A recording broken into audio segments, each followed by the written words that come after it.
हरे हरे हरे राम राम राम हरे हरे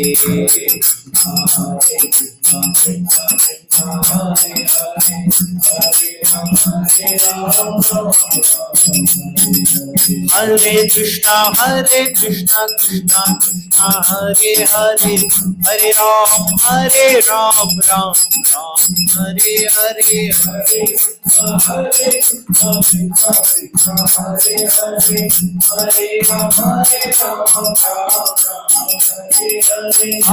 कृष्णा कृष्णा कृष्णा हरे हरे हरे राम राम हरे हरे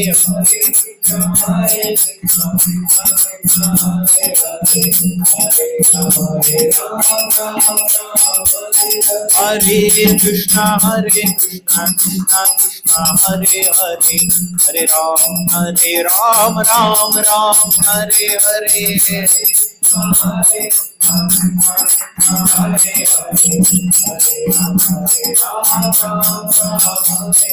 निताय गौरांगा निताय गौरांगा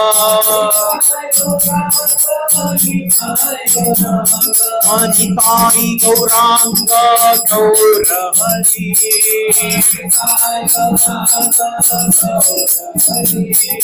जय सच्चिदानंद जय सच्चिदानंद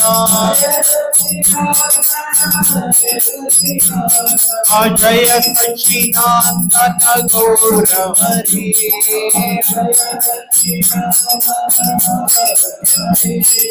गौरा गौरा गौर हरि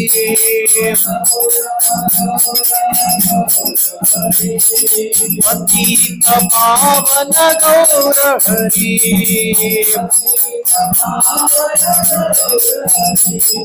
हरे कृष्णा कृष्णा कृष्णा हरे हरे हरे राम राम हरे हरे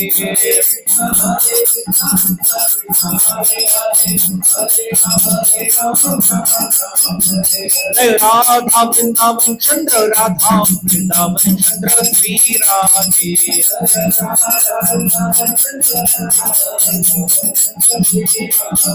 जय गौरनिताय जय गौरनिताय गौरनिताय जय गौरनिताय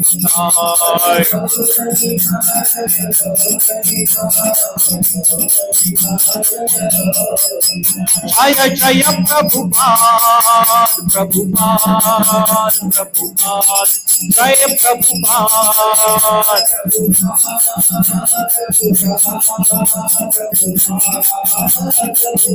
निताय गौर हरि बोल हरि बोल हरि बोल गौर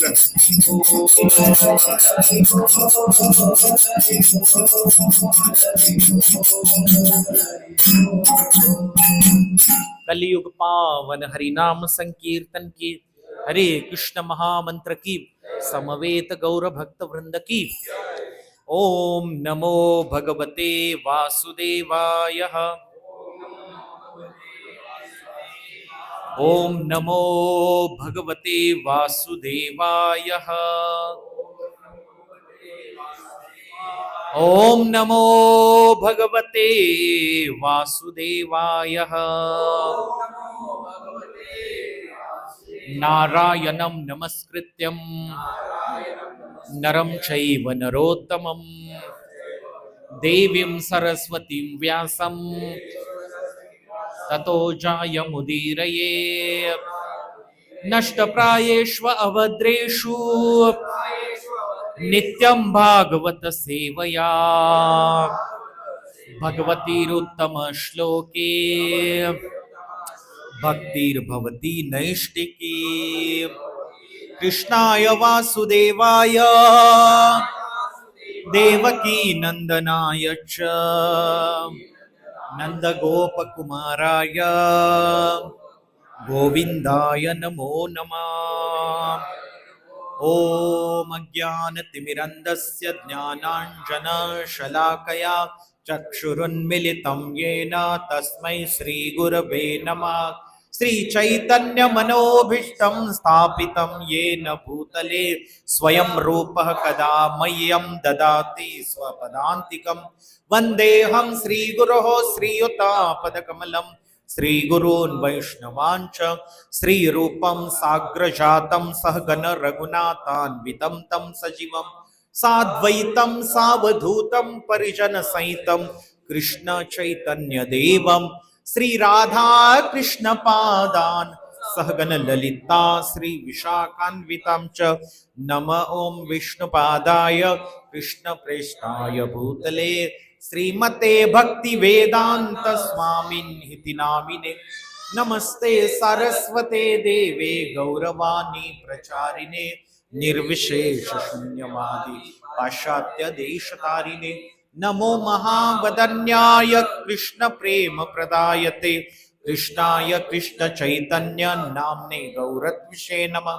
हे कृष्ण करुणा सिंधो दीनबंधो जगतपते गोपेश गोपिका कांत राधा कांत नमोस्तुते तप्त कांचन गौरांगी राधे वृंदावनेश्वरी वृषभानुसुते देवी प्रणमामि हरि प्रिय वंशाकल्पतरुभ्यश्च कृपा सिन्धुभ्यैव च पतितानां पावनेभ्यो वैष्णवेभ्यो नमो नमः।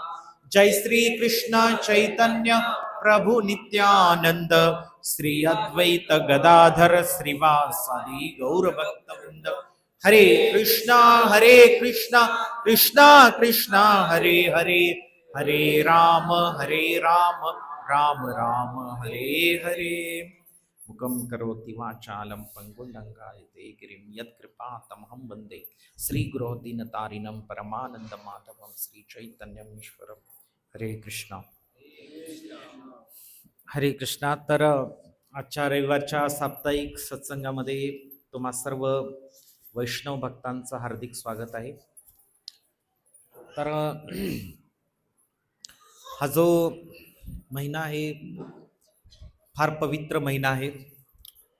या महिन्यामध्ये भगवान श्री विष्णूंची किंवा श्रीकृष्णांची चंदन यात्रा उत्सव चालू आहे। भगवान श्रीकृष्णांना या तप्त गरमीमध्ये सर्वांगाला चंदन लावून भगवंताच्या अंगाला शीतलता दिली जाते आणि भक्त जो आहे तो भगवंताची या प्रकारे सेवा करतो। तर भगवद्गीतेतला 16वा अध्यायावरती आपण आज चर्चा करणार आहोत। हा जो 16वा अध्याय आहे का महत्वपूर्ण आहे एवढा? पूर्ण अध्यायाचं सार जर बघितलं त्याचं अध्यायाचं नावच असं आहे दैवासुर म्हणा दैवासुर संपद विभाग योग।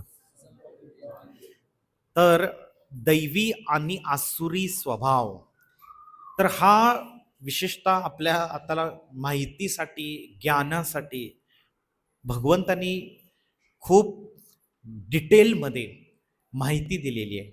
ओळखायचं कसं दैवी स्वभावाचा व्यक्ती आणि आसुरी स्वभावाचा व्यक्ती, कारण का हे फार व्यावहारिक आवश्यक आहे आपल्याला रोजच्या दैनंदिन जीवनामध्ये हे ज्ञान फार आवश्यक आहे।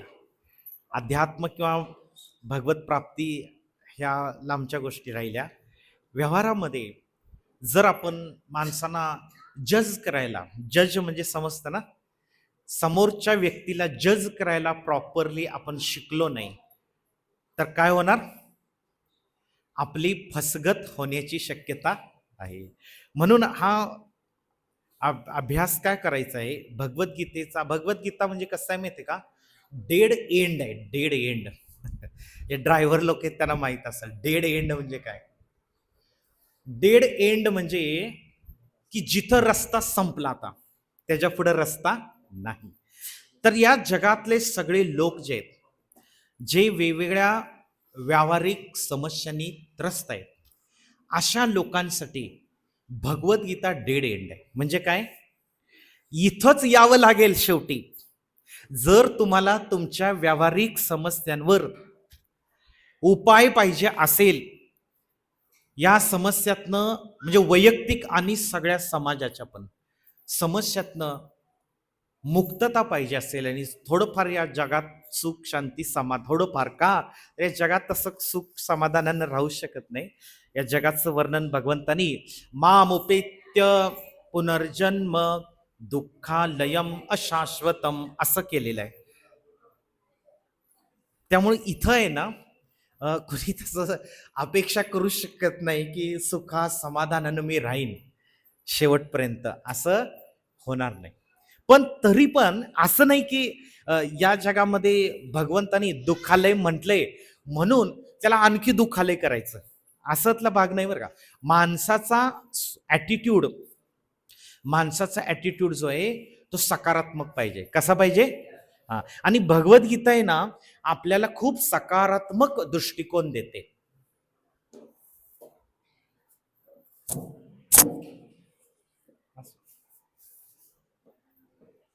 भगवद्गीता आपल्याला सकारात्मक दृष्टिकोन देते. म्हणजे असं नाही की आता हे जगामध्ये आपण दुःखालय आहे, मग लोक म्हणतात हे दुःखालय, मग कशाला भगवंतांनी निर्माण केले दुःखालय जगात, मग ते कसं होईल? मग कैद्यांना असं म्हणणं कशाला एक कैदी या जेलमध्ये किंवा तुरुंगामध्ये मला टाकलेलं आहे, तर त्या कैद्याला ती शिक्षा आहे, त्या कैद्याला ती शिक्षा आहे. तसं आपल्याला ही शिक्षा आहे. पण भगवंत किती दयाळू आहेत पहा. भगवंत असं म्हणत नाहीत की मरू दे साल्याना असं म्हणत नाही. आपण म्हणतो किंवा पोलीस अधिकारी लोक म्हणतात या कैद्यांना असंच तडफडत राहू द्या, पुढे सरकार सगळ्यांनी आणि शांत राहता.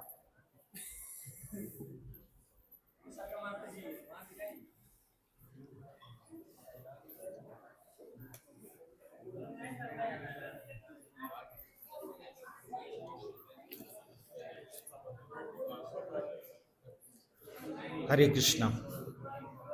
इकडे लक्ष द्या, इकडे लक्ष द्या, बोलू नका आता. तर भगवंत फार दयाळू आहेत. भगवंत असं म्हणत नाहीत की हे बद्ध जीव माझा मत्सर करून द्वेष करून या जगात गेलेले आहेत, त्यांना तसंच जन्मजन्मांतर दुःख भोगत राहू दे, असं भगवंताचा ऍटिट्यूड नाही. आणि सरकारचं पण नसतो बरं का. कुठलाही शासन, राजा, गव्हर्नमेंट असा हेतू ठेवत नाही सर्वांना कशा प्रकारे सुख शांती समाधानाने जीवन जगता येईल याची व्यवस्था करतात. पण प्रॉब्लेम कुठं असतो माहिती का? हे लोक जे आहेत ना, सामान्य लोक, ह्यांना कायदे पाळायचे नाही आहेत, ह्यांना शिस्त पाळायची नाही, सरकारचे नियम पालन करायचे नाहीत. मग ह्यांना काय होणार? कायद्यानं शिक्षा होणार. तसं या जगामध्ये भगवंतानी सर्व मानव जातीने एक सुखी समाधानी राहावं म्हणून एक त्यातल्या त्यामध्ये त्यांच्यासाठी एक कम्फर्टेबल जीवन राहावं की जेणेकरून हळूहळू त्यांची चेतनेचा विकास होत ते भगवत प्राप्ती करतील, यासाठी शास्त्र दिलेले आहे. मग त्यामध्ये प्रमुख सगळे वेद, 4 वेद आहेत, यजुर्वेद, सामवेद, अथर्ववेद, ऋग्वेद आणि 108 उपनिषद आहेत आणि वेदांत सूत्र आहे. ते फार क्लिष्ट आहे, म्हणून भगवंतांनी स्वतः या जगामध्ये येऊन त्या सगळ्यांचं सार काढून भगवद्गीतेमध्ये 700 श्लोकामध्ये आपल्याला दिलेले आहे, सार काढून दिलेले आहे 700 श्लोकामध्ये. तर भगवंत किती दयाळू आहेत पहा. शास्त्र तर दिलेलं आहे, पण स्वतः येऊन सांगायची काय गरज आहे? स्वतः भगवंत अर्जुनाला माध्यम करून सगळ्या मानवजातीला उपदेश देत आहे. पण प्रॉब्लेम काय माहितीये का? भगवंतानी इतकं छान सुविधा दिलेली आहे की माणूस शांतीपूर्वक जीवन समाधानाने जगत आपली भगवत भक्ती विकसित करून जगातनं शेवटी मुक्त होऊन, 3 गुणातनं मुक्त होऊन भगवंताच्या धामात जाऊ शकतो. पण प्रॉब्लेम काय आहे की लोकांना भगवंतांच्या आदेशाविषयी, उपदेशांविषयी कदर नाहीये, कदर नाहीये. ही तर खरी समस्या आहे. मग ज्या वेळेला तुम्ही भगवद्गीता समजूनच घेणार नाही, भगवद्गीतेचं तुम्हाला महत्वच नाहीये, असंच आपलं कुत्र्या मांजरासारखं जीवन जगणार, मग ज्या वेळेला रिॲक्शन येते, भौतिक जगामधले भयंकर परिणामांना सामोरं जावं लागतं, तेव्हा मग रडून शोक करून काही फायदा नाहीये. मग समजून घेणं कुणाची जबाबदारी आहे. मनुष्य जीवन एक कसं आहे माहित का, जबाबदारीचं जीवन आहे. असंच नाही बेजबाबदारपणे जीवन जगू शकत तुम्ही. कुणाची पर्वा नाही, काही नाही, असं नाही करू शकत. माणसाची प्रत्येक म्हणजे भगवंताप्रती सर्वात मोठी जबाबदारी आहे, शास्त्राप्रती जबाबदारी आहे, वैष्णवांप्रती जबाबदारी आहे, गुरूंप्रती जबाबदारी आहे, समाजाप्रती जबाबदारी आहे, आई वडिलांप्रती जबाबदारी आहे, देशाप्रती जबाबदारी आहे, सगळ्यांप्रती जबाबदारी आहे. कुत्र्या मांजरं पाळीव प्राणी पशु पक्षी एन्व्हायरमेंट म्हणजे पर्यावरण हवा पाणी सगळ्यांप्रती जबाबदारी आहे. म्हणजे जबाबदारी म्हणजे काय, त्याने जबाबदारीने वागलं पाहिजे. आणि मग ते जबाबदारीने जेव्हा वागत नाही, मग एक वागत नाही, दुसरा वागत नाही, तिसरा वागत नाही, अशी लाईन मग मग कसं होतं, तो वागत नाही मी कशाला वागू, मग अशी सगळीच बेजबाबदार पिढी आणि समाज तयार होतो. आणि मग ह्या लोकांचं अधपतन चालू होतं. कारण हे शास्त्र फॉलो, सगळ्यात प्रथम अधपतन माणसाचं, अधपतन समजतंय ना, अधपतन म्हणजे माणूस त्याची चेतना भगवत भक्तीकडं किंवा दैवी गुणांकडे जाण्याऐवजी आसुरी गुणांकडे जाते. म्हणून या अध्यायामध्ये भगवंतांनी आपल्याला समजावं, clear cut black and white कळावं. समजते ना, ब्लॅक अँड व्हाईट कळावं बाबा, कोण आसुरी स्वभावाचं आहे, कोण दैवी गुणाचं आहे. तर या या अध्यायामध्ये क्लिअर कट सांगितलेलं आहे. तर पहिला श्लोक फक्त मी घेतो. तर पहिल्या श्लोकामध्ये 3 एकदम श्लोक घेतलेले आहेत. पहिला भगवंत काय सांगतात, दैवी गुणाची व्यक्ती कशी असते. आणि मग पहिले 3 ह्याच्यातच दैवी गुण कंप्लीट केले. बाकीचे सगळे श्लोक आहेत ना आसुरी लोकांसाठी आहेत. आसुरी व्यक्ती कोण आहे ते ओळखा. ते कसं ओळखायचं, तर हे श्लोक वाचल्यानंतर तुम्हाला ते लक्षात येईल. तर पहा, श्री भगवान वाच, मी म्हणतो फक्त, तुम्ही म्हणू नका. श्री भगवान वाच, अभयम सत्व संशुद्धिर ज्ञान योग व्यवस्थितिः दानम दमश्च यज्ञश्च स्वाध्यायस्तप आर्जवम अहिंसा सत्य क्रोधस्त्याग शांतिरपैशुनम दयाभूतेष्वलोलुप्त्वं मार्दवम हिरचापलम तेजक्षमा धृती शौचम अद्रोहो नातिमानिता भवंती संपदम दैवीम अभिजातस्य भारत. हे 3 श्लोक आहेत, त्याचा अर्थ पहा. श्री भगवान म्हणाले, तर भगवंतांनी अर्जुनाला काय सांगितले पहा, कुठले कोणते दैवी स्वभावाच्या मनुष्यामध्ये गुण आढळतात पहा.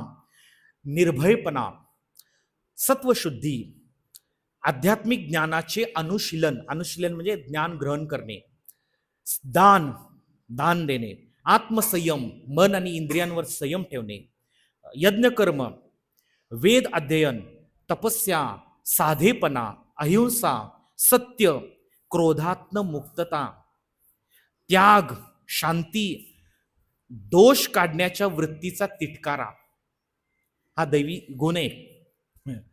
सर्व जीवांच्या प्रती दयाभाव, सर्व जीवांच्या प्रती लोभविहीनता, लोभ नसतो, सौम्यपणा, उग्र नाही, सौम्यपणा, विनयशीलता म्हणजे नम्रता, दृढ निश्चय, उत्साह, क्षमा, शुची, शुची म्हणजे शुद्धता स्वच्छता, आणि द्वेष तथा सन्मानाच्या अभिलाषेपासून मुक्ती, हे सर्व दैवी गुण हे भारता दैवी स्वभावाच्या मनुष्यामध्ये आढळतात.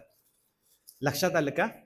तर हे का अभ्यास करायचा आपल्याला, कारण हे जे छोटी छोटी मुलं आहेत, या मुलांमध्ये, आपण पण कधी लहान होतो, या मुलांमध्ये त्यांच्या आईवडिलांचं कर्तव्य आहे हे दैवी गुण त्यांना त्यांच्या अंगी विकसित करत. कारण या जगामध्ये आपोआप काही होत नाही बरं का. म्हणजे असा मातीचा चिखलाचा गोळा आहे, आपोआप तो त्या चाकावर जाऊन बसला ना आपोआप आकार आला, असं होईल का? ते करणारा कोणतरी व्यक्ती आहे. तसं आई वडिलांची सगळ्यात मोठी जबाबदारी असते. भागवत मध्ये श्लोक आहे, जे आई वडील दैवी गुण किंवा दैवी संस्कार आपल्या मुलांना देऊ शकत नसतील, त्यांना आई बाप होण्याचा अधिकार नाही. जो गुरु आपल्या शिष्यांना दैवी गुण शिकवत नसेल, तर तो त्याला गुरु बनण्याचा अधिकार नाही. पिता न सस्यात जननी सस्यात गुरोर न सस्यात, भागवत मध्ये श्लोक आहे. म्हणजे किती मोठी जबाबदारी आहे, आई वडिलांची किती मोठी जबाबदारी आहे. मग हे आपल्याला हे ज्ञानच नाही कलियुगामध्ये, आणि मग दैवी गुण काय असतात ते बी माहित नाही. मग कशानं आई वडिलांना त्यांच्या मुलांना हे संस्कार देणार? मुलांना जर संस्कार नाही झाले आणि ते पुढे जाऊन त्यांनी आपल्या चारित्र्याचं पूर्ण वाटोळं केलं, मग पश्चातापाने रडून आणि शोक करून सरकारला शिव्या घालून काय उपयोग आहे का? नाही. लोकांचं जनरली कसं असतं माहितीये का, की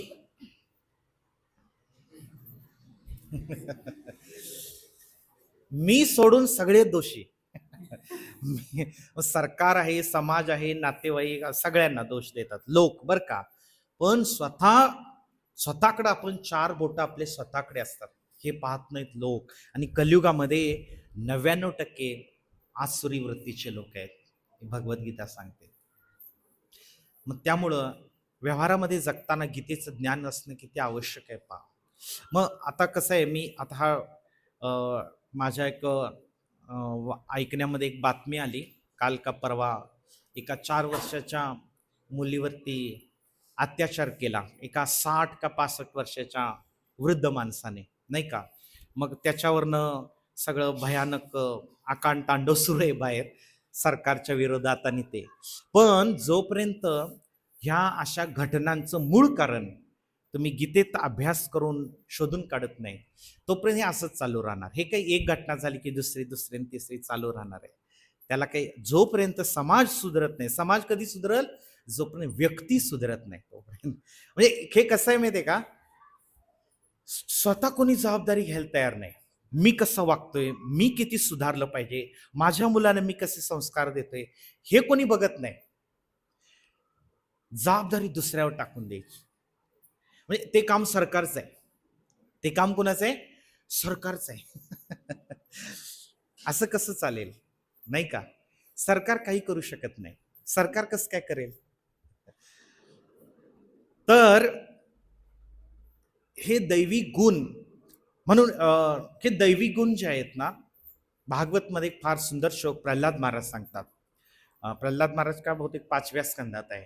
यस्यास्ति भक्तिर् भगवती अकिंचन सर्वैर गुणैस्तत्र समासते सुरा हराव अभक्तस्य कुतो महद्गुणा मनोरथेना सती धावतो बही. आता भक्ती का करायची ते सांगतो. हे दैवी गुण आहे ना, भागवत सांगतं की भक्ती केल्याशिवाय येत नाही. म्हणजे एक गोष्ट दुसऱ्यावर दुसऱ्यावर तिसऱ्यावर, शेवटी भक्तीपाशीच येतं ते. दैवी गुण पाहिजेत आपल्याला. एकतर कसं असतं की जन्मजात दोष असतात. जन्माला येतं बालक तेव्हा ते पूर्वजन्मीचे संस्कार घेऊन येतात, ते बदलत नाही बरं का. जन्मजात दोष, आता ते जन्मजातच त्याच्यात हिंस्रपणा आहे, रानटीपणा आहे, क्रोध आहे आणि दुसऱ्याला फसवण्याची वृत्ती आहे. अशा माणसाला चांगले संस्कार दिले तरी पण ते बदलणार नाही सहजासहजी बरं का. कारण दोष कुठनं आलेले आहेत? मागच्या जन्मात आलेले. म्हणजे त्याचं थोडक्यात काय आहे माहितीये का, बीजच खराब आहे. म्हणजे जसं खराब बीज जर शेतकऱ्यानं पेरलं, मग त्याला किती खत टाका आणि किती पाणी आहे, ते बीजच खराब आहे, ते कुठलं येणार आहे? तशातली गत आहे हे. बीजच म्हणून तुकाराम महाराज काय म्हणतात, शुद्ध बीजापोटी फळे. म्हणजे बीज पहिला शुद्ध पाहिजे. मग सुरुवात, आता बीज आपल्या हातात आहे का? म्हण आपल्या हातात आहे. कसं आहे की भगवंतानी या जगामध्ये काही गोष्टी माणसाच्या हातात दिलेल्या आहेत आणि काही गोष्टी नाही दिलेल्या. पण माणसाच्या हातात जेवढ्या गोष्टी आहेत तेवढं त्यानं त्या केल्या पाहिजे. बाकी ठीक आहे, ज्या आपल्या हातात नाही आहेत त्या आपल्या हातात नाही येतच, ठीक आहे, पण ज्या हातात आहेत त्या केल्या. म्हणून या तात्पर्यामध्ये प्रभुपादांनी फार सुंदर मार्मिक विवेचन केलेलं पहिल्या 2-3 पॅरेग्राफमध्ये. ते मी तुम्हाला वाचून दाखवतो, तर मग त्याची चर्चा करू. वैदिक संस्कारानुसार मोक्ष पथावर अग्रेसर होण्यासाठी सत्वगुणी कर्मांना शुभदायी मानलेलं. जर तुम्हाला मोक्षाच्या मार्गाने प्रगती करायचं असेल, तुम्हाला वरती जायचं असेल मुक्तीकडे, तर तुम्हाला हे एक संस्कारांना एक अनन्यसाधारण महत्व आहे. आणि अशा क्रियांना दैवी प्रकृती म्हटले जाते. दैवी प्रकृती, काही बालकं आहेत ना जन्मताच दैवी प्रकृती घेऊन येतात. दैवी प्रकृती. दिल्लीच्या मंदिरामध्ये परवा मी 7 का 8 वर्षाचा मुलगा इथं बसून भागवतम क्लास देत होता. दिल्लीच्या मंदिरामध्ये, राधा पार्थसारथी मंदिरामध्ये 8-10 वर्षाचा असेल तो, फार तर 12 वर्षाचा, भागवतम प्रवचन देत होता. आणि इतकं अस्खलित श्लोक. हे कसं काय? तर पूर्व जन्मातले ते श्लोक, पूर्व जन्मातले ते संस्कार तो कॅरी फॉरवर्ड है ना. जसं व्यापारी लोक पहा की वही पूजन दिवाळीच्या दिवशी काय करतात, मागचा सगळा हिशेब करतात आणि बेरीज वजाबाकी कोणाची उधारी ते काय करतात, पुढच्या वहीत कॅरी फॉरवर्ड का सोडून देतात? सोडून देत नाही कोण. नाही, या अमक्या माणसाने उधारी नाही दिलेली, जाऊ दे आता गंगेला, उलट त्याच्यात तो व्याज लावून. तसं कर्माचं सुद्धा आहे. माणसानं या जन्मात त्याच्या पाप कर्माचं प्रायश्चित्त केलं नाही तर ते कॅरी फॉरवर्ड होतं पुढच्या जन्मामध्ये. इथं माफीचा काही प्रश्न नाही बरं का. इथं माफ कुणाचं कर्म होत नाही. का होत नाही बरं? माफ का होत नाही आकाश प्रभू?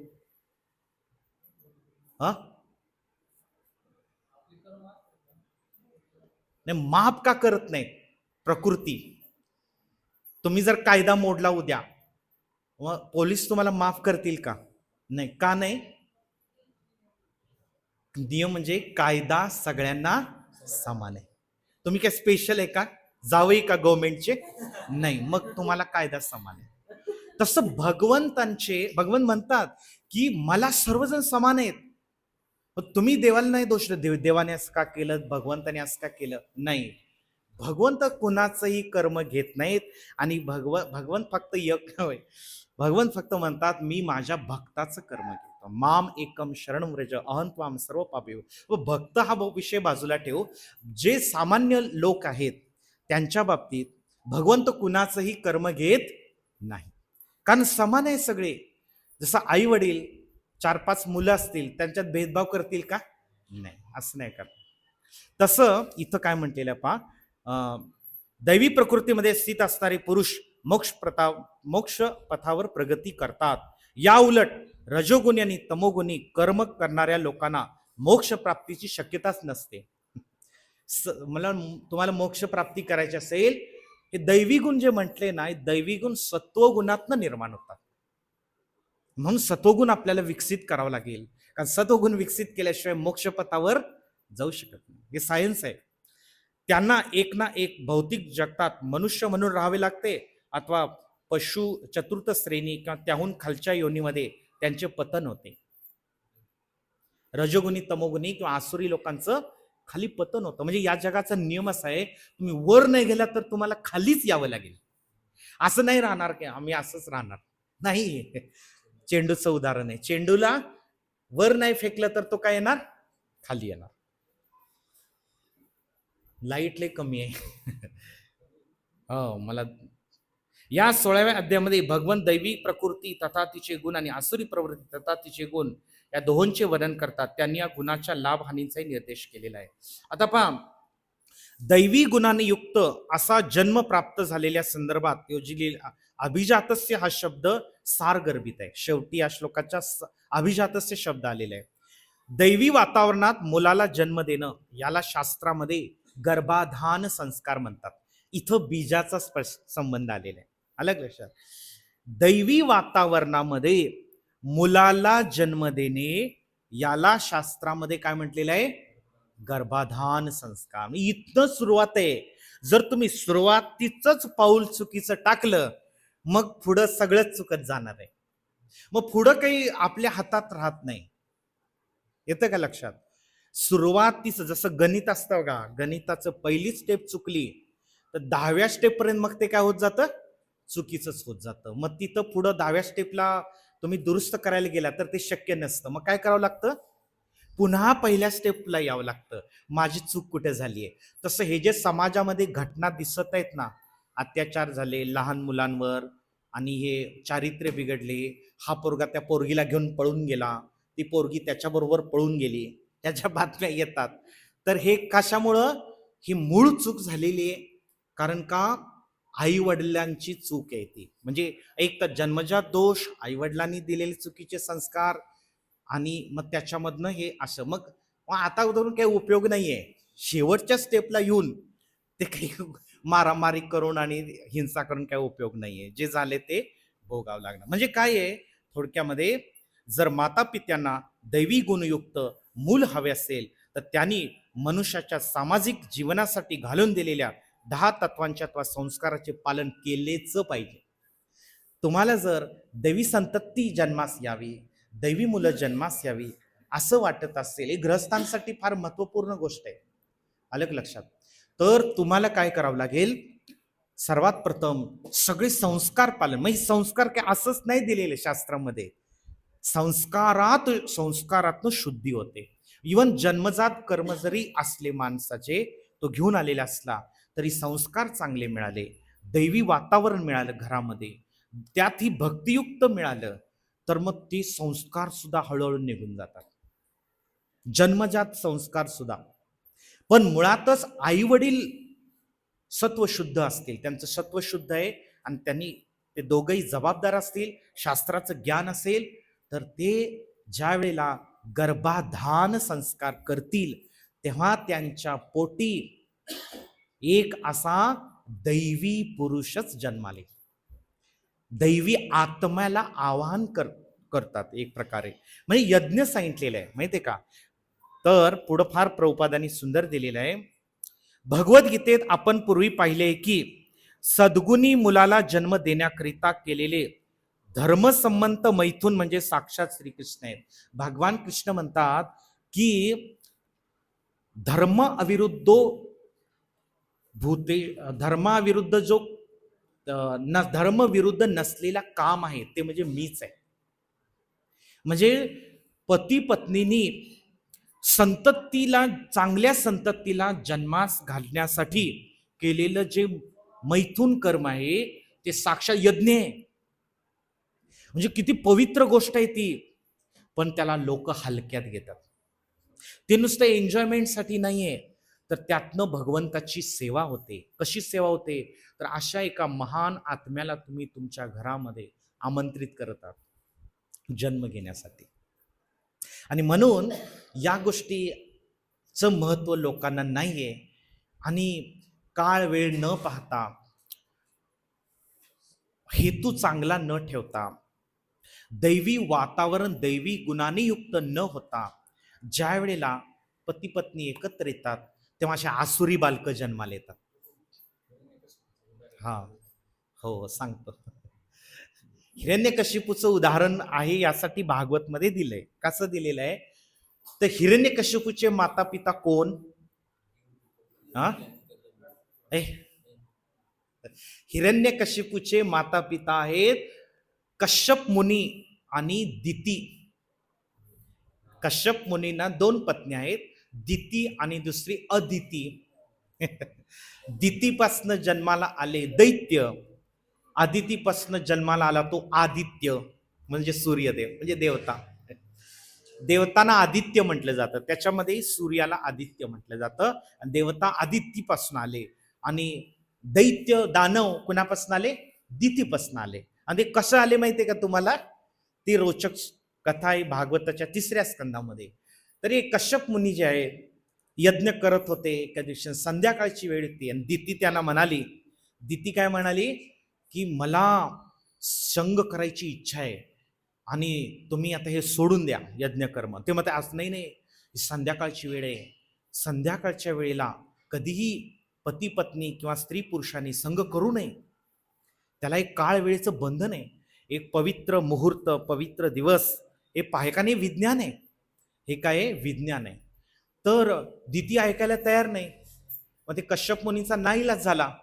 मग चुकीच्या वेळी संग घडल्यामुळं जो गर्भ धारणा झाली दितीला, ती एवढी भयानक राक्षस जन्माला आले की ते जन्माला म्हणजे गर्भात आल्या आल्याच काय झालं माहितीये का, सगळ्या ब्रह्मांडात अपशकून दिसायला लागले, भयानक. त्यावेळेला कश्यप मुनींनी वॉर्निंग दिली की हे बघ, तू चुकीच्या वेळी संग केला तर आता राक्षसी आसुरी संतती तुझ्या पोटी आता जन्म घेणार. मग ती घाबरली, म्हणजे आता काही उपयोग नाही, जे झालं कर्म झालं की त्याचे रिॲक्शन येणार आहे. पण त्यांनी एक गोष्ट सांगितली की की तुझं भाग्य उजळणारा तुझा नातू महान महाभागवत भक्त त्या हिरण्यकशिपूच्या पोटी जन्म घेईल, तुझा उद्धार होईल, काही चिंता करू नको. पण सांगायचं तात्पर्य काय आहे की सर्वच गोष्टी मनुष्य जन्मामध्ये असं आपण म्हणू शकत नाही नशीबच खराब आहे. बऱ्याचशा गोष्टी माणसाच्या हातात दिलेल्या आहेत, त्याचं आपण पालन करत नाही, आपला शास्त्रावर विश्वास नाही. म्हणून शास्त्रामध्ये दिलेली एकही गोष्ट, एकही शब्द, एकही वाक्य रंच मात्रही झूट नाही त्याच्यामध्ये. हा दृढ विश्वास ज्याला आहे तो कठोरपणे शास्त्र पालन करत राहिला ना, त्याच्या जीवनात कधी निराशा, हताशा आणि दुःख आणि असल्या घटना घडणार नाही. असल्या घटना कोणाच्या जीवनात घडतात माहिती का? जे शास्त्र पालन करत नाहीत त्यांना काही देणं घेणं नाही. भगवंतांनी स्वतः येऊन हे शास्त्र दिलेलं आहे, तर किती माणसाने गंभीरतेने घेतलं पाहिजे भगवद्गीता, नाही का? तर हे सरकारचे कायदे कानून कसं आहे, हे दोषपूर्ण आहेत, हे दोषपूर्ण आहेत, आलं लक्षात. पण शास्त्रात दिलेले कायदे कानून, कर्माचे नियम हे अचूक आहेत, इतके अचूक आहेत की यमराज न्याय देवता त्याला सुद्धा जर त्यांनी चूक केली तर त्याला सुद्धा ती शिक्षा होते. एवढा अचूक न्याय आहे भगवंताचा. म्हणून हे जग व्यवस्थित चालू आहे आजही. अचूक न्याय आहे भगवंताचा. आणि म्हणून तुम्ही मनुष्य जीवन असं हलक्यात घेऊ नका. कसंही वागलं तरी चालतंय असं नाही, ते जबाबदारीनं वागणं, नाहीतर त्याचे रिॲक्शन तुम्हालाच भोगायचे का दुसऱ्या कुणाला भोगायचे नाही. तुम्ही जर अशा पद्धतीनं मुलांना दैवी गुण, दैवी संस्कार दिले नाहीत, मग त्या मुलांनी चुकीचं कृत्य केलं पुढे जाऊन, त्या मुलांना तुम्ही दोष देऊ शकत नाही. म्हणून पुढं काय म्हटले, सद्गुणी कृष्ण भावनामयी भक्तांनी तरी निदान कुत्र्या मांजराप्रमाणे प्रजोत्पादन करू नये. आता प्रभुपाद काय सांगतायत, प्रभुपाद किमान भक्तांनी तरी असं कुत्र्या मांजराप्रमाणे संतती उत्पन्न करू नये, कारण ती एक फार मोठं पवित्र सेवा आहे भगवंताची. मुलाला जन्म देणं, त्यांना संस्कार देणं ही भगवंताची सेवा आहे. त्या मुलांना चांगलं शिक्षण देणं, त्या मुलांना भक्तीचं प्रशिक्षण देणं, जप करायला शिकवणं, अध्ययन करायला शिकवणं, भक्तांचा संग देणं ही फार मोठी सेवा आहे. असं नाही की इथं आरती करणंच भगवंताची सेवा आहे. ही पण घरामध्ये मुलांना भक्ती करायला शिकवणं ही पण फार मोठी आईवडिलांची सेवा आहे. आणि भगवंत काय पाहतात, कारण हे शेवटी सगळे अंश कुणाचे आहेत, भगवंताचे अंश आहेत, आणि ते वैष्णव आहेत. तुम्ही जर तुमच्या मुलांना पहिला वैष्णव बनवलं तर ती फार मोठी सेवा आहे. भगवंत ती सेवेनं संतुष्ट होतात. आले का लक्षात? म्हणजे गृहस्थ आश्रम मध्ये असताना आपल्याला किती जबाबदारीने वागलं पाहिजे. मानव समाजाचे जन्मानुसार विभागीकरण करणे हा वर्णाश्रम धर्माचा उद्देश नाही. म्हणजे नुसतं उच्च नीच याच्यासाठी विभागलेलं नाही, तर प्रत्येकाला स्वभावानुसार कर्म करता यावं म्हणून हे दिलेलं आहे, म्हणून दिलेलं आहे. जसं आता हे अक्षय प्रभू आहे, ते IT मध्ये जॉब करतात. सगळ्यांना जमल का ते? कोणाला शेती कामामध्ये, कोणाला असं वेगवेगळं आहे. कारण का प्रत्येकाचं टॅलेंट वेगळं आहे, प्रत्येकाचा स्वभाव वेगळा आहे, प्रत्येकाची जडणघडण वेगळी आहे, प्रत्येकाचे संस्कार वेगळे आहेत, प्रत्येकाचं कर्म वेगळं आहे. त्यानुसार माणसाचे ब्राह्मण, क्षत्रिय, वैश्य आणि शूद्र असे विभाग केलेले आहेत. मग जो बुद्धिमान आहे तो ब्राह्मणाचं काम करणार, जो पराक्रमी धाडशी आहे तो क्षत्रियाचं काम करणार, आणि जो व्यापार बुद्धीत चतुर आहे, कृषी वाणिज्य गोरक्षा, तो वैश्य, आणि जो काही करू शकत नाही तिन्हीपैकी पण जो बाकीची कामं करतो, उचलण्याचं, ओझे उचलण्याचं, बाकी सगळं, त्याला शूद्र म्हणते. कारण कसं आहे की तो काही करू शकत नाही, पण त्याला काही कमी लेखण्यासाठी असं केलेलं नाही, ते नॅचरली आहे. ते कसं आहे, नॅचरल. प्रभुपाद म्हणतात की असं नाही की ब्राह्मणाला श्रेष्ठ ठरवण्यासाठी असं केलंय, नाही. हे माणसाच्या प्रतिभेनुसार, त्याच्या कर्तृत्वानुसार तशी विभागणी केलेली आहे. उगाच बळच जर आता झाडू मारणारा व्यक्ती आहे, बळच त्याला आपण मिनिस्टर करून चालेल का? हा नाही होणार तसं. त्याला त्याची बुद्धी तेवढी नाहीये. मग त्याला त्या पद्धतीनंच सेवा देणं हाय योग्य आहे, वैज्ञानिक आहे. म्हणून सांगायचं तात्पर्य काय आहे, पण भक्तीमध्ये कुणाचा भेदभाव नाही. भक्ती शूद्र पण व्यक्ती भक्ती करू शकतो, ब्राह्मण पण करू शकतो. फक्त काय आहे की माणसांनी हे भेदभाव केलेले आहे. आम्ही श्रेष्ठ आणि तुम्ही कनिष्ठ. त्यामुळे हा गोंधळ आहे. शास्त्र नाही भेदभाव करत. शास्त्र प्रत्येकाला समान संधी देतं, कारण शेवटी सर्व जीव भगवंताचे अंश आहेत. तर हे दैवी गुण जे आहेत, हे दैवी गुण जो भक्ती करतो, आता तर काही संस्कार होत किंवा न होत, गर्भाधान संस्कार हो किंवा न हो, पण भक्ती एक अशी पॉवरफुल गोष्ट आहे. माणूस 50व्या वर्षी जरी सत्संगात आला तरी तो भजन भक्ती करून वैकुंठाला जाऊ शकतो. उशिरा जरी आला तरी काही हरकत नाही. भक्तीचं हे एक वैशिष्ट्य आहे की जरी पहिल्या सगळ्या स्टेप गडबड झाल्या असल्या, पहिल्या सगळे कर्म आपले संस्कारात गडबड झाली असली, तरी कोणत्याही टप्प्यावरती माणूस भक्ती करून जीवनाची परिपूर्णता प्राप्त करू शकतो. बोलो हरे कृष्णा कृष्णा कृष्णा हरे हरे, हरे राम राम राम. तर आता हे खूप मोठं तात्पर्य प्रभुपादांनी 4 पानाचं दिले, तर ते तुम्ही घरी जाऊन वाचा. त्याच्यानंतर भगवंत आसुरी गुणांचं हळूहळू वर्णन. आसुरी कोण आहेत नक्की, म्हणजे आपल्याला का माहित पाहिजे, कारण जसं मी सांगितलं व्यवहारामध्ये आपल्याला आसुरी व्यक्तीवर, जेव्हा आसुरी व्यक्तीला जज करायला, तसं भक्तांना कधी जज नाही केलं पाहिजे. पण सामान्यपणे व्यवहारामध्ये विश्वास ठेवतो ना आपण कुठं ना कुठं, कारण व्यवहारात कुठं ना कुठं विश्वास ठेवावाच लागतो. पण विश्वास ठेवण्यासाठी आपल्याला त्या व्यक्तीला जज करता आलं पाहिजे.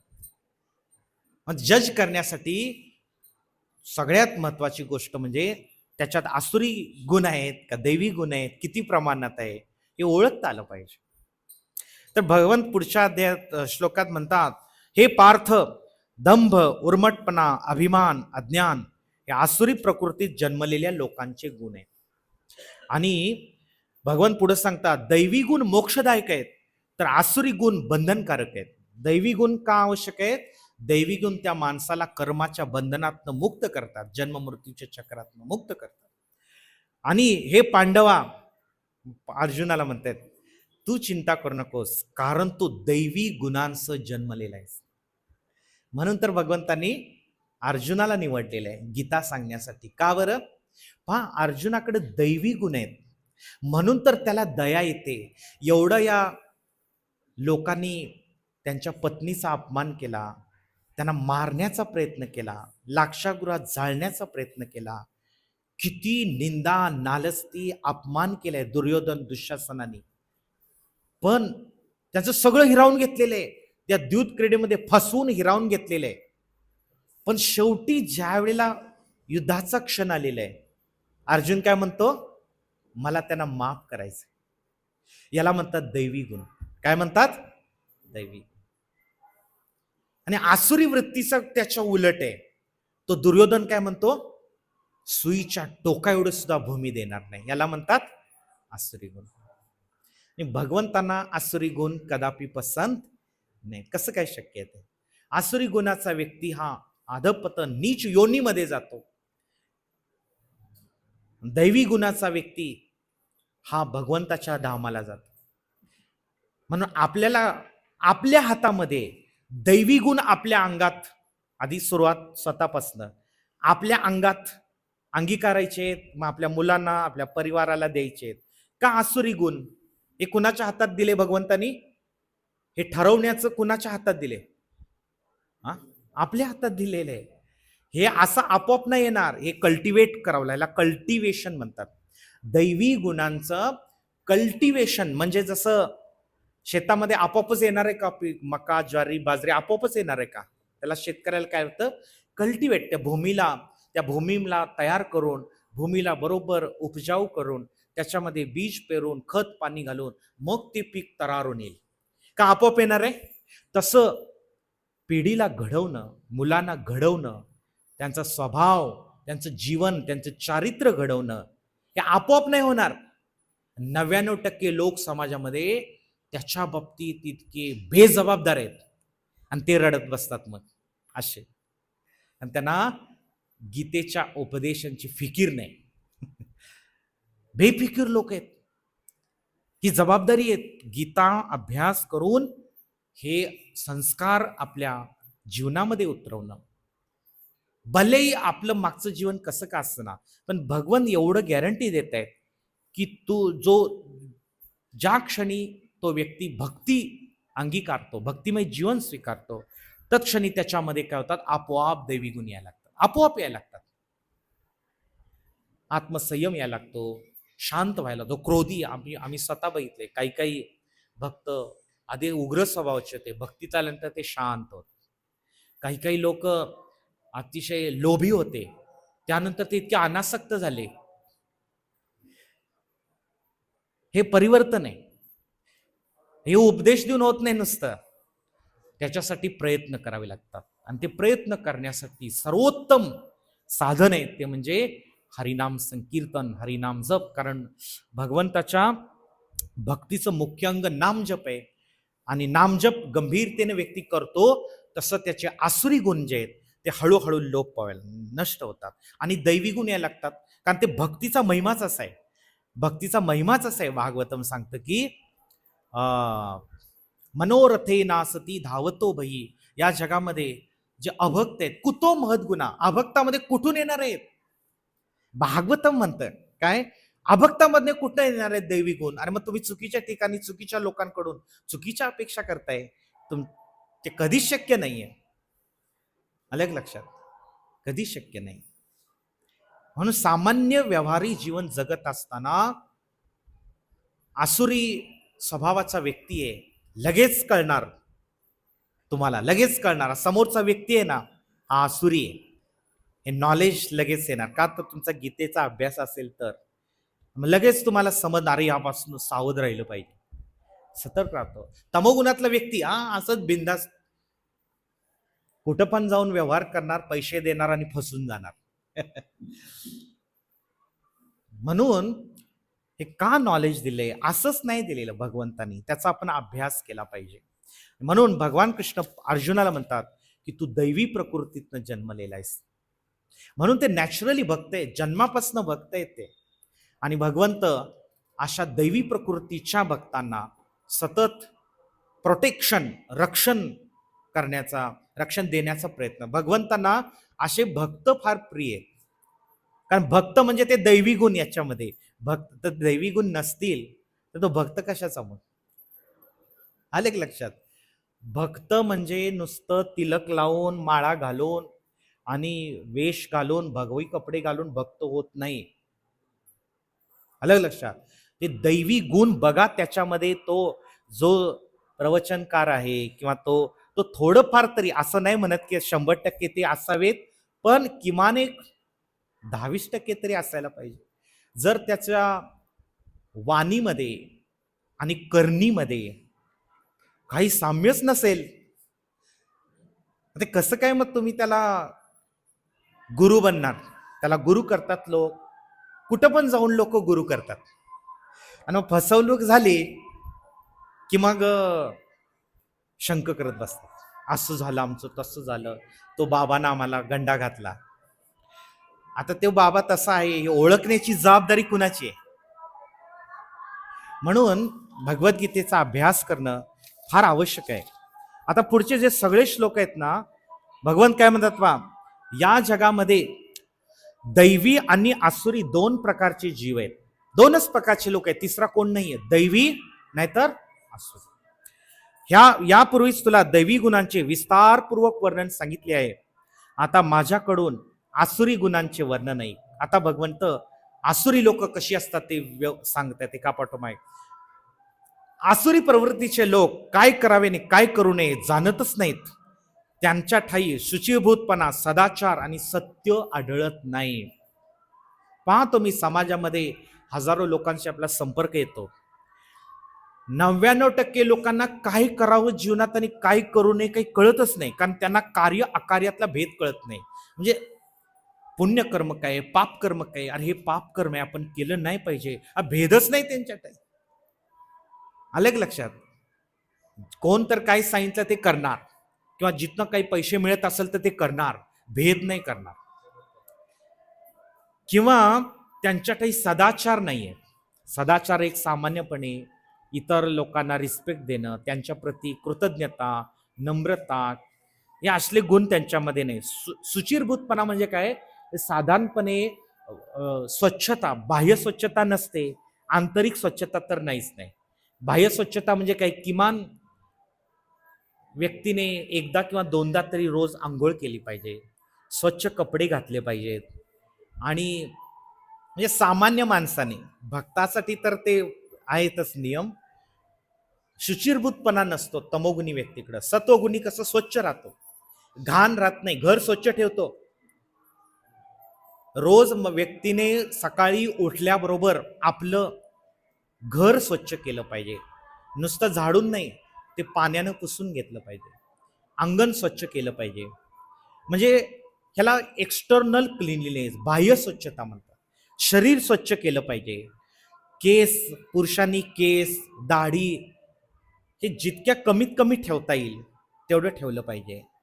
त्यानंतर नखे कापली पाहिजेत वेळच्या वेळी. या बाह्य स्वच्छते आता सांगावं लागतं लोकांना, कारण तमोगुणात असल्यामुळे लोक जे आहेत 4-4 दिवस आंघोळ करत नाही. तमोगुणातला व्यक्ती आणि 8-8 दिवस तेच जीन्स पॅन्ट आणि टी शर्ट घालून हिंडणार गावभर, सेंट मारून, परफ्यूम. ह्याला आसुरी हे म्हणतात. आता ते कसं आहे, अरबस्थानामध्ये असं म्हणतात की पाणीच नाही, म्हणून ते लोक जे आहेत ते काय करायतात, 8-8 दिवस आंघोळ नाही करत, ते शुक्रवारीच करत होते असं म्हणतात. पण आता ते इथं पण तमोगुणी वाढल्यामुळं तमोगुणी लोक जे आहेत ते असंच. तर बाह्य स्वच्छता आधी पाहिजे, मग हळूहळू आंतरिक स्वच्छता. आंतरिक स्वच्छता म्हणजे काय? मग स्वतःचं मन शुद्ध, सदाचार हा मनातनं येतो ना. परस्त्रीला माते समान, चाणक्यांचा श्लोक आहे तो, मातृवत परदारेषु. श्लोक मला आठवत नाही तो, त्याचा अर्थ असा आहे, परस्त्री माते समान, परधन माती समान. परधन माती समान समजलं पाहिजे. परस्त्री माते समान, आत्मवत सर्व भूतेषु. तर सर्व जीवात्म्यांना स्वतः समान समजणे. जसं मला भूक लागल्यावरती जी जाणीव होते ती सगळ्यांना होते ना. मग सगळ्यांना भूक लागल्यावर किती त्रास होत असेल, मग दुसऱ्याच्या वाट्याचं खाणं हे किती वाईट आहे. मग तेव्हा त्याला म्हणतात आत्मवत सर्व भूतेषु. हे दैवी गुण जे आहेत, तर हे दैवी गुण, सदाचार आंतरिक शुद्धतेत नेतात. पण आता प्रॉब्लेम असा आहे की आंतरिक शुद्धता करावंसं कुणाला वाटत नाहीये. पण करायचं झालं तरी साधन पण माहित नाही लोकांना. मग सर्वोच्च साधन म्हणून या गीतेचा, भागवताचा आणि प्रभुपादांनी दिलेल्या साहित्याचं महत्व काय आहे? व्यक्ती कोणत्याही म्हातारा झालेला असू द्या, तो जर भक्तीत आला तर तो सुधारू शकतो. गंभीरतेने घेतलं तर प्रोसेसमध्ये प्रॉब्लेम नाही, पण त्यानं गंभीरतेने घेतलं पाहिजे. मग त्याच्यामध्ये काय होईल? आसुरी गुणांचा विनाश होईल आणि दैवी गुण अंगामध्ये यायला लागतील. त्याच्यानंतर भगवंत पुढे सांगत आहेत की हे जगत असत्य तथा निराधार आहे, परमेश्वर नावाचा कोणी नियंत्रण नाही. आसुरी लोकांचे विचार काय असतात? जगत काय आहे? निराधार आहे, असंच चाललंय, याला कोण कंट्रोल करत नाही, परमेश्वर नावाचा कोण नाहीये. त्यांच्या मते मैथुनाच्या इच्छेमुळे जग निर्माण झाले आणि कामाखेरीज अन्य कारणच नाही. म्हणजे थोडक्यात शास्त्र मानत नाही, भगवंत मानत नाही आणि असंच जग चाललेलं आहे. आणि कसंही मग आता कसं आहे, एकदा भगवंताला बाजूला काढलं, मग काही खायला, काही प्यायला, काही करायला मोकळा झाला. शास्त्र आलं की मग नियम आले, कायदे कानून आले, असं करू नका, तसं करू नका, पाप करू नका, पुण्य करा. एकदा शास्त्र बाजूला केलं, मग काय झालं? काही करायला मोकळा. हे आसुरी लोकांचा स्वभाव. येते का लक्षात? भगवंत क्लिअर कट सांगत आहे. अशा निष्कर्षांचे अनुगमन करीत स्वतःचा नाश ओढून घेतलेले अल्पबुद्धी असणारे आसुरी लोक जगाचा विनाश करण्याकरिता उग्र कर्मामध्ये संलग्न होतात. हे लोक जे आहेत आसुरी लोक, यांनी स्वतःच एक धारणा तयार केली जगाबद्दल, मनानच बर का, मनानच तयार केलेली आहे, याला काही आधार नाहीये. अल्पज्ञानातनं यांनी या सगळ्या, आणि मग जगाचा विनाश करण्यासाठी उग्र कर्मामध्ये, उग्र कर्म म्हणजे काय ते पण सांगतो. उग्र कर्म म्हणजे या जगामध्ये धन संपत्ती किंवा सुखसोयी प्राप्त करण्यासाठी सगळ्या जीवांना त्रास देऊन ते कर्म करणे. थोडक्यात आता हे कलियुगात सगळे उग्र कर्म चालू आहे. मोठमोठ्या खाणी खोदत आहेत. खाणी, प्रभुपाद सांगतात की खाणी का खोदत आहेत, आणि खाणी खोदल्यामुळं शेकडो किलोमीटर पृथ्वीला भगदाड पाडत आहेत, डोंगर फोडत आहेत, झाडं तोडत आहेत, नद्या आटवत आहेत, समुद्रामध्ये सगळ्या दुनियावरची घाण टाकत आहेत. याला उग्र कर्म म्हणतात. मोठमोठे कारखाने, मोठमोठ्या बिल्डिंगा, कॉन्क्रीटची जंगलं उभारणे, याला उग्र कर्म म्हणतात. किती उग्र कर्म आहे. मोठमोठे पूल, ब्रिज आणि रेल्वे, रोड, हे सगळं उग्र कर्मामध्ये येतं. का उग्र कर्मामध्ये येतं बरं? कारण का याचा आत्म्याला काही फायदा नाही. आत्म्याला काही फायदा नाही. हे फक्त क्षणभंगूर इंद्रियाचे चोचले पुरवण्यासाठी चाललेले आहे. आलं लक्षात? इथं प्रत्येकाला जायचंच आहे, जन्माला आलेल्या प्रत्येकाला जायचंच आहे. जातस्य ही ध्रुव मृत्यू रे, पहिला सिद्धांत सांगितलेला आहे. मग कशाला सुख सुविधा पाहिजे? शास्त्र सांगतं की तपो दिव्यम पुत्र का येणं सत्व, मनुष्य जीवन तपस्वी जीवन जगण्यासाठी आहे. मग तपस्वी जीवन जगण्यासाठी आहे, तर मग हे भौतिकवादी उग्रकर्मी लोक जबरदस्तीने पृथ्वीला त्रास देऊन, निसर्गातल्या घटकांना त्रास देऊन, इतर जीवजंतूंची हत्या करून स्वतःची इंद्रिय तृप्ती करत आहे. याला उग्र कर्म म्हणतात. मग तपस्वी जीवन आहे तो साधी राणी उच्च विचारसरणी या तत्वावर जीवन जगतो. पूर्वी लोक कौलाच्या घरात राहायचे. आता कौलाच्या घरात लोक राहतात का? नाही. आता लोकांना लाज वाटते माझं घर कौलावर आहे सांगायला. का? तर जीवनाचं स्टँडर्ड बदललं लोकांनी. पण हे काही असं आले का? ह्याच्यासाठी किती मोठ्या इंडस्ट्री निर्माण केलेले आहेत, किती केमिकल वापरत आहेत, आणि किती कामगारांचं शोषण होते माहिती आहे आपल्याला? नाही. पण हे उग्र कर्म आहे सगळं. आणि ह्याच्यात काय होतो? आत्मसाक्षात्कार, भगवत भक्ती, जीवनाचं हेतू काय, याचं काही नाही. नुसतं काम करा, काम करा, यथेच्छ भोग घ्या, आणि शेवटी सगळे रोग घ्या आणि मरून जा. हे अशी एका वाक्यात सिद्धांत आहे आधुनिक जीवनाचा. याला मॉडर्न सिव्हिलायझेशन किंवा आधुनिक संस्कृतीचा हा दोष आहे. आणि हा दोष कधी लक्षात येईल? जर आपण हे गीता वाचलं तर. मग हे कामगार लोकांना मग हे जाणीवपूर्वक हे चुकीच्या सवयी लावतात. त्यांना व्यसन, 99% कामगार लोक व्यसनाधीन आहेत. 99%. काही त्यांना आत्मसाक्षात्कार आणि भक्ती आणि ते ज्ञान होणार आहे का? काही नाही. मग हे लोक आहे आसुरी वृत्ती. मग इंद्रिय तृप्ती नाही मिळाली की जबरदस्तीने घ्यायची. मग हे त्यातनं या लहान मुली बघायचं नाही, स्वतःची पत्नी आहे का नाही, काही नाही. जिथं संधी मिळाली तिथं भोग घ्या, नाही मिळाली जबरदस्तीने घ्या. मग हे असे आसुरी पिलावळ तयार झालेली. पहिली स्टेप चुकलेली आहे तिथं. आता काही ओरडून हे काय फायदा, सरकारला शिव्या घालून काही उपयोग नाही. सरकार काहीच करू शकत नाही. अशा आसुरी समाजच निर्माण झालेले आहे. सरकार कुठं पुरणार आहे? आणि असे एकदा आसुरी स्वभाव झाल्यावर त्यांना मारून, शिक्षा देऊन, तुरुंगात घालून, फाशी देऊन ह्या गोष्टी थांबत नाही. तसं थांबत नसते ते. दोष मनामध्ये, दोष चेतनेमध्ये, तर त्याला दैवी गुण जोपर्यंत तुम्ही प्रदान करत नाही, शिकवत नाही, भक्ती करायला शिकवत नाही, दैवी गुण कुठून येणार आहे? मातृवत परदारेषु आत्मवत सर्वभूतेषु. कसं काय येणार? माझं काम भागलं, मला मिळालं, बस झालं. दुनिया जय भाड में, हे लोकांची वृत्ती आहे. मग आत्मवत सर्व भूतेषु कुठून येणार आहे? आत्मवत सर्व भूतेषु म्हणजे मी उपाशी राहिलो तरी चालेल, पण माझ्या अवतीभोवतीचे सगळ्यांचं पोट भरलं पाहिजे. आलं का लक्षात? दिसते अशी वृत्ती? हे कलियुग आहे, हे कलियुग आहे. दुसऱ्याचं शोषण झालं तरी चालेल, मला जास्त पैसा मिळाला पाहिजे, माझ्या सुखसुविधा भागल्या पाहिजेत. ह्याला आसुरी वृत्ती म्हणतात. मग अशा आसुरी वृत्तीनं समाज भरला असेल, मग कसं काय आपण सुखी राहू शकतो आणि अपेक्षा तरी कशी करू शकतो का? त्यामुळं या जगातनं काही अपेक्षा करू नका. भोळे भाबडे लोक फार आशा लावून बसलेत आपण सुखी होऊ. त्यातल्या त्यात सभ्य लोक आहेत ना, त्या व्यवस्थेवर विश्वास ठेवून बसलेले आहेत आणि तेच फसतात. खरं आजकाल भरडले कोण जातात माहिती काय? भोळे बाबडे, त्यातल्या त्यात थोडे पुण्यवान सदाचारी लोक भरडले जात आहेत. म्हणून त्यांनी काय केलं पाहिजे? त्यांनी वेळीच गीता अध्ययन करून सावध व्हायला पाहिजे.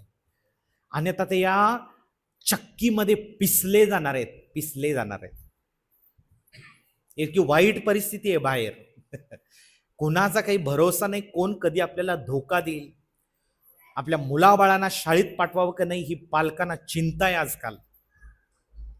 ते काय तिथं त्याला शिकवलं जाईल, तिथं पोरांचा कुठली संगत मिळेल, आणि तो शिक्षक तरी शाना आहे का नाही ही पण भीती आहे. सगळ्या समाजालाच कीड लागलेली आहे आसुरी गुणांची. सगळ्या आसुरी गुणांनी पोखरलेल्या पिढीच तयार झालेली आहे.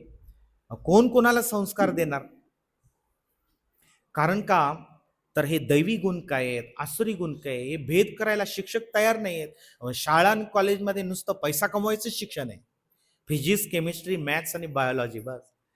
आणि मग आई वडिलांना पण तसं वाटतंय, माझा घोडा रेसमध्ये पहिला नंबरला पाहिजे, माझा घोडा पाहिजे इंजिनियर डॉक्टर, आणि माझा घोडा गेला पाहिजे अमेरिकेत, तो इकडं तिकडं नाही गेला पाहिजे, माझा घोडा अमेरिकेत गेला पाहिजे.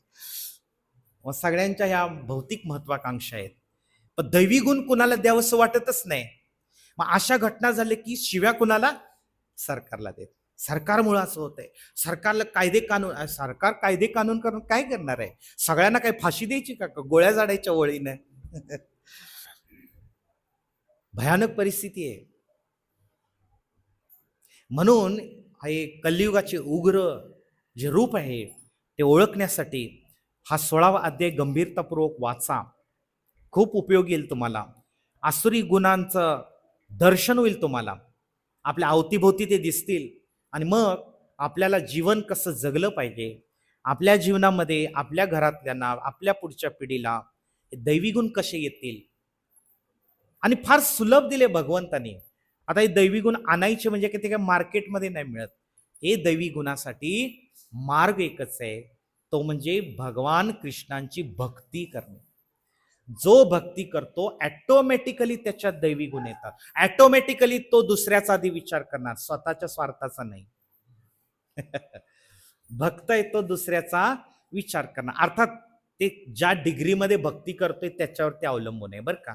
तर 5% भक्ती करत आहे आणि तुम्ही त्याच्याकडनं 100% अपेक्षा करत असाल तर ते चुकीचं आहे. 5% भक्ती करत आहे तर 5% त्याच्यात दैवी गुण येणार. आलं का लक्षात? म्हणून शुद्ध भक्त का व्हायचंय? शुद्ध भक्तामध्ये 100% दैवी गुण आहेत. आणि अशा शुद्ध भक्ताचे तुकाराम महाराज काय म्हणतात? वंदावी पाऊले, वंदावी पाऊले, बोले तैसा चाले त्याची वंदावी पाऊले. कारण हे शास्त्र ते नुसतं बोलत नाही, तर ते शास्त्र जगतात. आणि अशा शुद्ध भक्तांची चरणधुली जरी मस्तकाला लावली, त्यांचे दैवी गुण तुमच्यात येतील. हे भागवताची शिकवण आहे. म्हणून जो गुरु आपण करतो, ज्या बाबा बुवा बापूकडे आपण जातो, त्याच्यात हे दैवी गुण आहेत का हे बघायला लोकांनी शिकलं पाहिजे. फसवणूक झाल्यावरती पुन्हा मग शिमगा करून काही उपयोग नाही. हरे कृष्णा कृष्णा कृष्णा हरे हरे, हरे राम राम राम हरे. भगवद्गीता की, शिल प्रभुपाद की.